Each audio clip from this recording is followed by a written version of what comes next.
Hey guys, welcome back. My name's Gareth, and in this video we are going to build the fantastic Team Associated TC8. So without further ado, let's get straight into the video. Here we go, on to bag 6 of the TC8 build. In this video, in this step, step 6, you just build the shock absorbers and fit them to the car. Pretty much building 4 things exactly identical. There's a couple of bags here that contain a few replacement items, the screws that secure the piston to the top of the shock shaft, and a new set of 4 X-rings.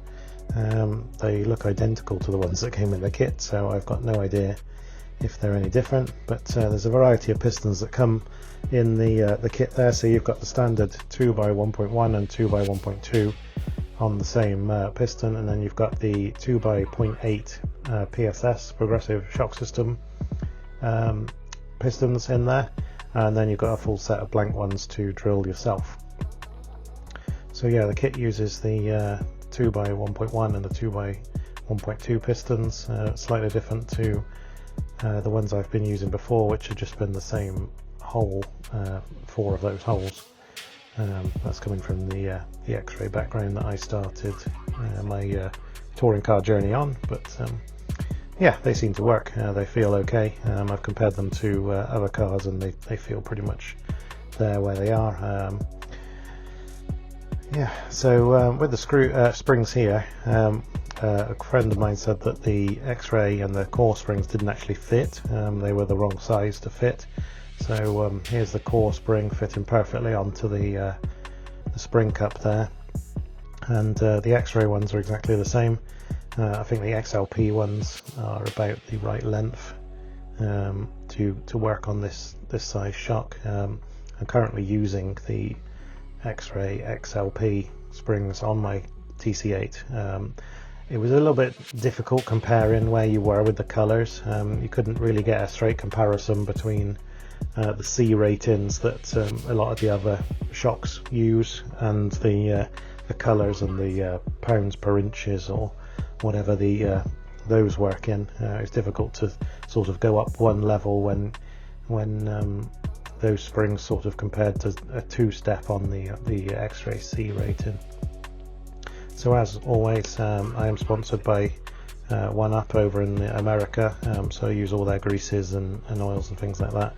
So if you're using the associated equivalent, it would be green slime here, but we're using the blue O-ring grease that just gives the rings, makes them really smooth and stops them expanding so much when they're in contact with the stops them swelling when they're in contact with the shock oil there.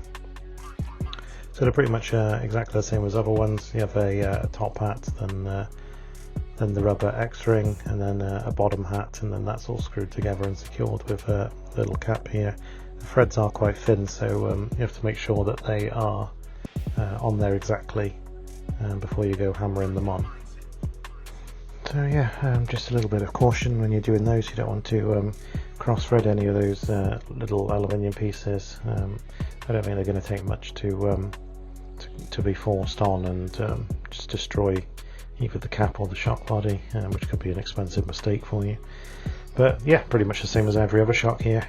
Single X-ring, like most touring cars now. I don't think you could probably fit another one in with the size of the shocks now, but they don't leak, so maybe one's all you need.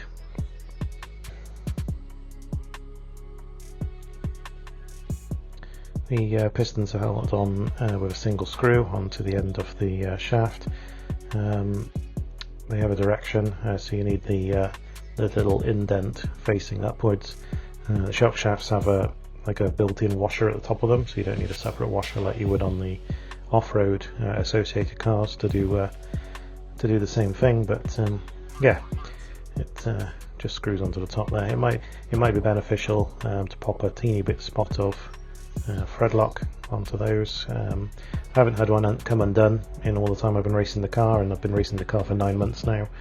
So yeah, I haven't had one of those come undone, but just grabbing it with the shock shaft multi-tool pliers there, you can give that a bit of torque to get that screw tight. It's only an M2 I believe, so clearly it doesn't need too much muscle to do that one up tight. And then we'll just whiz through and do the other 3. We don't need to watch too much of me doing the 2, 3 and 4 shocks. I'll just talk through the first one. So the kit calls for associated oil. I believe it's 32.5 weight. It seems in my experience that everyone that runs a touring car runs on the CST system. So I went with the closest one, which I believe was 375 CST. I might be slightly off there, but that's what I ran for the majority of my early days running the car, and then I decided in the last couple of weeks to try 400 in the front, with the view of sort of slowing down, reducing steering, but after thinking about it a bit more, 400 weight may have increased the initial steering slightly, which would have given it a bit more bite when doing that initial steering into a corner. So perhaps I'll drop that weight down maybe to 300 and do a back-to-back. If I can get a spare set of shocks, perhaps we can do a sort of back-to-back between those two. These shock shaft pliers that I've got have got 9mm gap between the 9mm is fixed, so if you do it like this with the eyelet, you'll get 9mm of stroke showing. I know Hoodie do another set that have got various millimeters, so you can get the exact one there with a stepped end, but yeah, these ones are 9mm. So, yeah, so once again, all the shocks are exactly the same, the eyelets are exactly the same, there's no like longer ones or shorter ones like you would expect on the modern Associated buggies, but on this car they're all the same.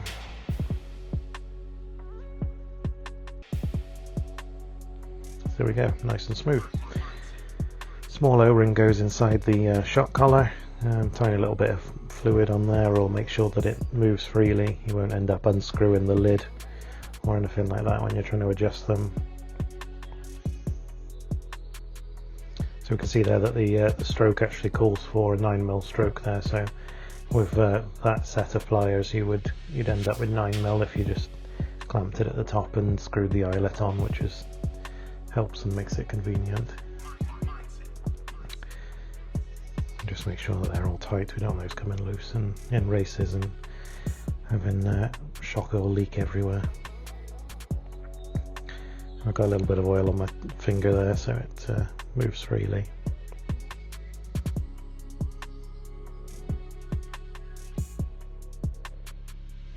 So there we go, with 4 shocks. I believe they're ready for oil, they are. So yeah, here we go, I'm going to run the 375 oil. I know it's not Associated oil, but it's what I've been running, and it keeps the suspension consistent across cars and platforms. If I ever want to ask anyone else what oil they're running, if I'm on the Associated weight system, it makes it a little bit difficult to do it. You can see the bubbles there coming up, so I just moving the piston up and down just to release the bubbles that were hiding under the piston when the oil went in. You can use the vacuum system, which that stand is actually part of. I haven't quite got my head around the science of it yet. I can understand that it sucks the air out of it, but once you turn off that vacuum, where's the air sort of going? It's like, it doesn't quite add up in my head. I also find just by doing this, working them up and down, giving them a little bit of time, it doesn't take forever to get the air out. I think by looking at the shocks on the stand there, it looks like most of that air has disappeared already. And this is playing in real time, so it's not like it takes a long time at all. And then we'll just fill it up as per the manual to the top.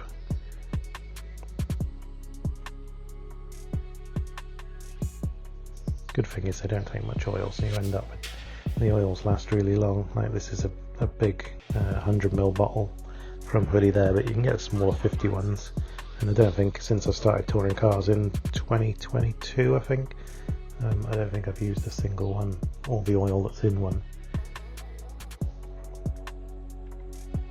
So there we go, we might get a few more bubbles from doing this, but because they're so high up in the shock, they'll just rise to the top and disappear, but we'll just make sure that nothing else is, no other bubbles are in there at all. So the shock bladder system's pretty standard across most manufacturers now. It tells you just to rest it in the top there, hold it down by one side. I think that's what I'll do now. Yeah, push it down on one side with the hole towards you, and it'll sort of just ease it out of the hole there, we can see.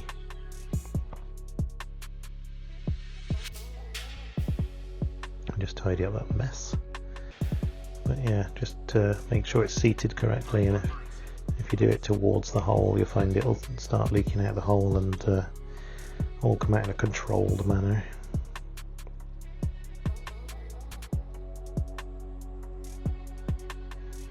What's nice with the bladder system, I find, versus the emulsion shocks on the buggy is that they're always like very smooth. You never get the noise or the feeling of the air that's in them. I do like the bladder shocks.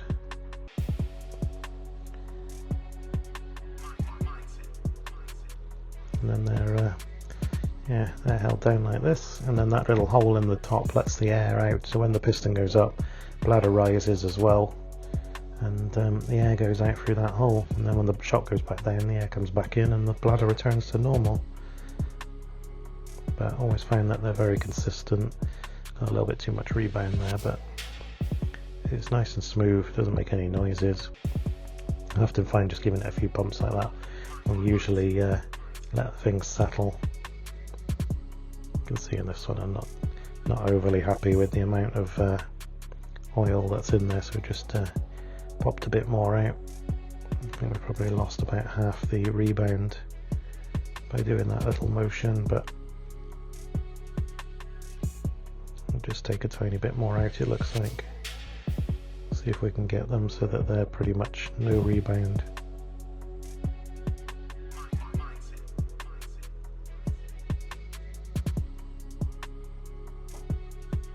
It's probably about 50% looking at it.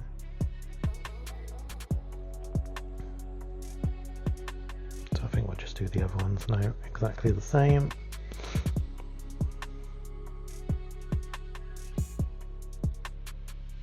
And if you can put two side by side, you can get your rebounds pretty much spot on between your two shocks, which is always what you want between left and right. That's those two done. Just get a bit of brake cleaner and spray it all over just to clean all the silicone oil that's ended up all over the shock top there, and that keeps them clean. You're not going to attract loads of dust and dirt to them as it has its first run.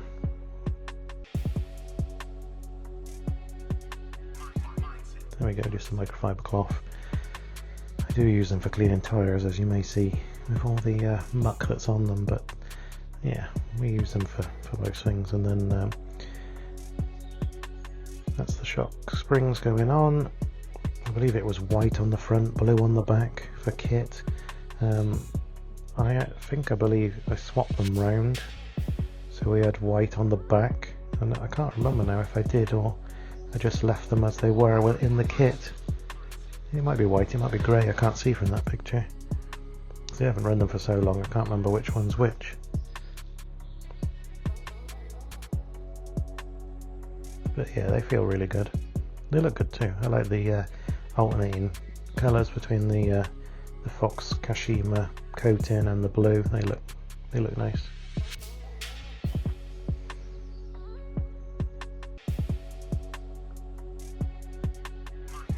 Top and bottom shocks have these little balls. I believe they're the same balls that we fitted into the wishbone mounts back in step 1. So using the multipliers, you can pop them in really easy. Doesn't hurt your fingers or anything like that, pushing them down on a table. They only go in one way, the plastic's slightly smaller on the one side, so make sure they go in the same way. But yeah, real easy job to do when you've got the right tools, he says. Yeah, there we go. And then these balls are adjusted with the 2.5mm hex driver on and off the car. There's no 3mm driver like you may find on other brands, but yeah, just the 2.5 on this one.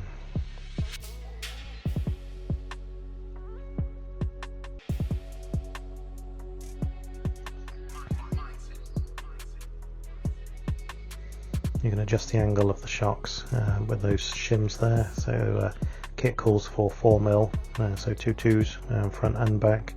I've been running 3mm on the front and 4 on the back for many months now. I did go back to the 4mm just to try it the other week, but quickly realised that I like the way the car drives with the 3mm on the front. So we went back to the 3mm on the front, but yeah, I left the 4mm on the back. I tried, I think I tried 5 on the back once, but it didn't seem to have the effect that I would have liked by standing the shocks up a little bit more. But there we go. So yeah, they're easily adjusted. There are 3 positions on the wishbones, but I've never messed with them.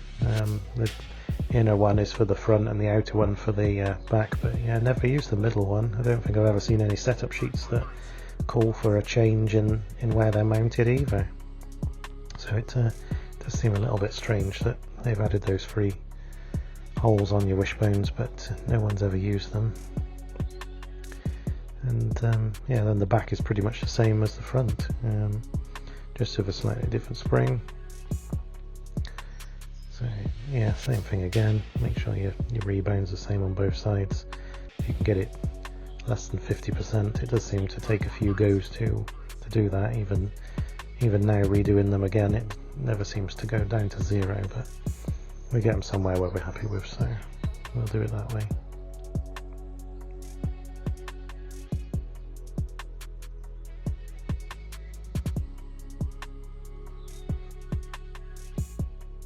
And a quick clean up.